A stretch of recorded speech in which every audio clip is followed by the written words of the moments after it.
Hey everybody, this is VG Logic, and on this episode of Played This, we're going to be having a look at the last Tekken game on the original PlayStation, Tekken 3. This game came out in the arcades in 1997, and then a year later, in 1998 for the console, making it a later game for the system as the PS2 only released a couple of years later in 2000. First off, for the uninitiated, Tekken is a fighting game franchise developed by Namco, who in 2005 became Namco Bandai. The series itself is still alive and well, with Tekken 7 coming out later this year. Aside the numbered entries, we've also had a few spin-offs: Tekken Tag Tournament on the PlayStation 2, and Tekken Tag Tournament 2, which was a multi-platform game landing on the PS3, Xbox 360, and Nintendo Wii U. There was also a crossover game called Street Fighter Cross Tekken, which came out in 2012. But back to the game at hand, being the last Tekken game to grace the original PlayStation, let's see if it's any good. Now, I don't care too much about visuals in older games. As long as I can make out what things are meant to be, I'm happy. But in Tekken 3 the graphics are great, and for the time, they were staggering. These characters looked real, and the jump between Tekken 3 and its predecessors is really noticeable too, with the characters all looking a lot smoother, with less jagged edges.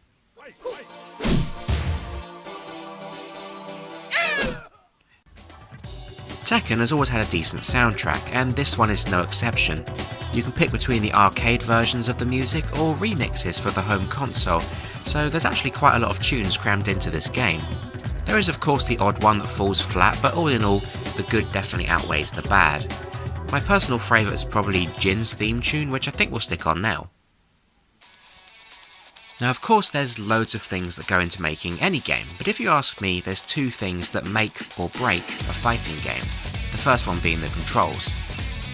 Now you may think the controls are an easy thing to go for in any game, and you're right, I'm definitely not disputing that, but in a fighting game, if the controls aren't up to scratch, you won't be able to pull off inputs for combos, and playing against an opponent just boils down to luck, and who can mash their controllers the hardest.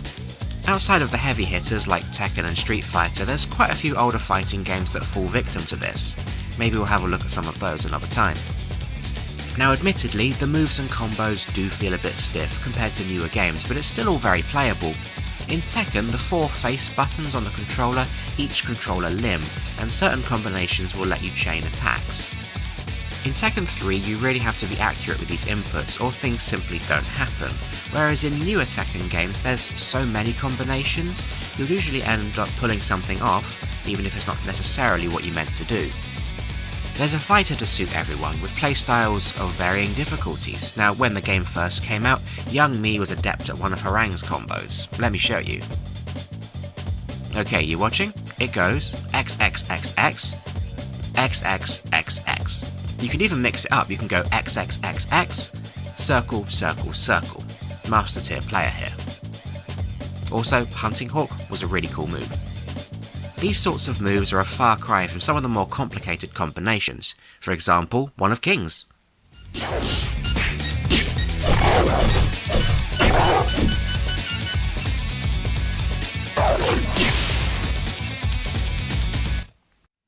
You can't just dial that combination in either, you've got to do it at just the right speed or it just won't work.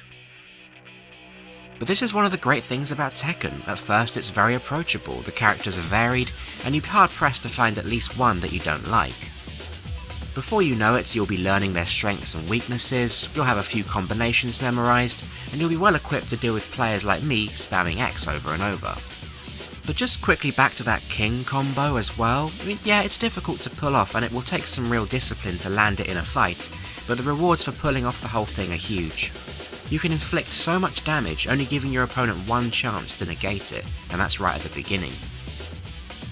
The quicker characters are of course very effective too, but their power comes more from chipping your opponent down, instead of landing those few choice heavy moves. Tekken 3 isn't simple, but it's a lot simpler than the series' newer iterations. Nowadays the games have a huge emphasis on juggle combinations, where you can keep your opponent in the air whilst continuing to do damage. In Tekken 3 you can still definitely do that, but the newer games expand on it and even have you throwing opponents hard into the ground and then dealing damage from the small bounce there. The dynamics have really changed. I was going to end on that note for the controls, but whilst I was recording for the video, I realised something Tekken does that I've taken for granted: the blocking. In a lot of fighting games you hold back to block, or you hold a button down to enter a sort of blocking stance. In Tekken, you press absolutely nothing. I'm serious. As long as you aren't pressing anything, you will block every high and every mid attack. For low attacks you need to be crouching, but that's really all. Does that cement Tekken as more of a technical fighter? Well, that's for you to decide, but nonetheless, an interesting mechanic. Now I really went off on a bit of a tangent there, but for me, the second really important thing in a fighting game is the roster. You start with a selection of 10 characters from the get-go, a bunch from the previous game, and a few new ones who have also gone on to be long-standing additions in later games. Unfortunately, my favourite from Tekken 2, Jun Kazama, isn't in this one, but she made a comeback in Tekken Tag Tournament 2 as a boss fight, so I guess I can't be too upset. Interestingly for her, a lot of fans theorise Jun died somewhere in the lore between the events of Tekken 2 and Tekken 3, although officially, her whereabouts are simply left as unknown. I could theorycraft about that for a while, but for now, let's move on. So like I said, you've got your usual characters of course, and staples from the previous games like Yoshimitsu and Heihachi both make a welcome return, but as the lineup expands you've also got your silly stuff like True Ogre, who's got a snake for a hand for some reason, Mokujin, who's made out of wood, and this little turd, Gon. Don't let his cute dino face fool you, and don't let his cute video fool you either. You want to see it? Trust me, you do.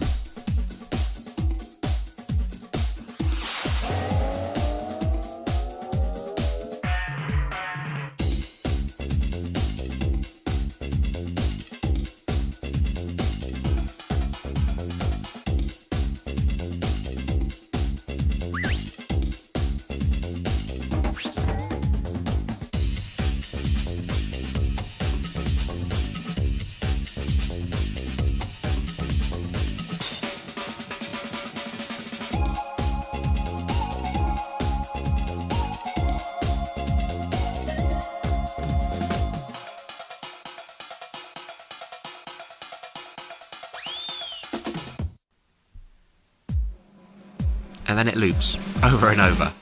I'll admit I watched it a few times over, but it's stupid, because Gon is stupid. You remember my Harang combo? You won't even hit this guy. Unless you're doing low attacks, everything misses. Now seriously, if you play as Gon, you should feel bad. Your opponent can jump around doing some technical lunacy, and you can just stand there farting against his leg and win. You win.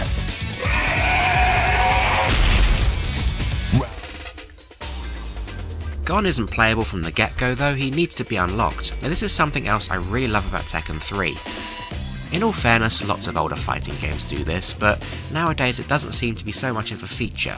Unlockable characters. Here, if you want all the characters, you have to beat the game with everyone, and you have to meet certain conditions for a couple of characters. Every time you beat the game, you unlock someone new. I know things have changed, with online gaming being bigger than ever right now, and a lot of players in this online environment want everything from the start so they can just get on with learning who they want to learn. But for those of us that quite like a sense of solo progression, unlockables hidden away like this are always welcome. In this game you've got the arcade mode. It's nothing out of the ordinary really, but you fight a bunch of people that get tougher as you go on, and then you always fight Heihachi. After that you fight Ogre, and then Ogre's true form, well, they call it Ogre in this game, but in later iterations they call him True Ogre, and then you get a cutscene. Much like Gon's, they're all good quality, short and sweet little epilogues. One thing that is out of the ordinary though is that that's not all you get here. We've already established the fighting really is on point, but we've got another mode called Tekken Force to look at as well. Tekken Force is a scrolling beat 'em up, and it's quite reminiscent of games like Streets of Rage and Final Fight. It's quite short and there's only 4 stages to it. The biggest threat here is the timer. You get more time by beating these guys who are named after birds for some reason, and when you get to the end you fight a boss. The moves you use are all the same as in the normal game, but with the 3D levels it can be a bit trickier to land your attacks. Oh, and if you die you go back to the beginning of stage 1, so you do have to be careful. Because time really is of the essence here, I always found Harang with his master combo worked really well, but anyone with good burst damage attacks will be fine.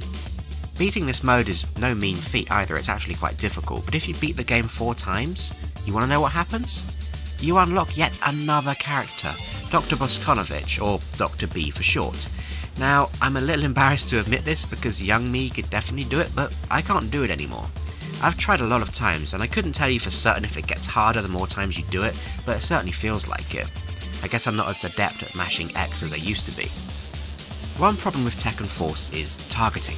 Sometimes you want to fight a guy in front of you, but because there's someone closer behind you, the game prioritizes them instead, which can force you to take some damage. With a lot of the combos requiring some directional inputs, it can be a real nightmare to pull a lot of these off, so it's definitely best to stick to simple, quick attacks if you can. So there you have it. Tekken 3 is... Wait, what? You say there's more? There's another mode? Tekken Ball, ladies and gentlemen, there's a volleyball mode in Tekken 3. Instead of trying to beat your opponent to a pulp like usual, in this mode you let a ball do it for you. You can select different balls in the main menu to do more or less damage. If your ball lands on the opponent's side of the field, they take damage. However, there's a twist to it. You can charge the ball up by doing powerful attacks against it. If your opponent can hit it before it smacks them in the face, then it'll go back to you, but if it does hit them, they take damage, which is increased by how powerful the attacks were. If you get two decent players doing it, they can hit powerful attack after powerful attack, really powering the ball up so when it does eventually hit someone, they die instantly. You can be an arsehole and use someone big like Panda here, that always helps. There ain't no one getting a ball past that. Much like Tekken Force, this mode merely serves as a distraction from the main game, but it's a fun distraction at that, and it's obvious some thought and effort went into it. It's fantastic that it's included. So there you have it, that's my take on Tekken 3. In conclusion, this game excels in so many ways. We've covered so many of them in this video, and I'm honestly struggling to find too much to moan about. Tekken 3 was a great send-off for the series on the PlayStation. At its core, the fighting is great and it still holds up. As I said earlier, it does feel stiff, but it's a good step in the right direction from its predecessors Tekken 1 and Tekken 2. If anything, sometimes the hit detection is a bit wonky, especially when fighting some of the larger characters, but it's definitely not a game breaker. For me personally, I'd rather see the health bars a tiny bit longer in-game, because sometimes the fights can be over in a few short seconds, but that's just my preference. Would I recommend you play this game? If you've been paying any attention at all, I don't need to answer that. As always, thank you very much for watching, I hope you enjoyed the video, like and subscribe if you did, and I'll see you next time.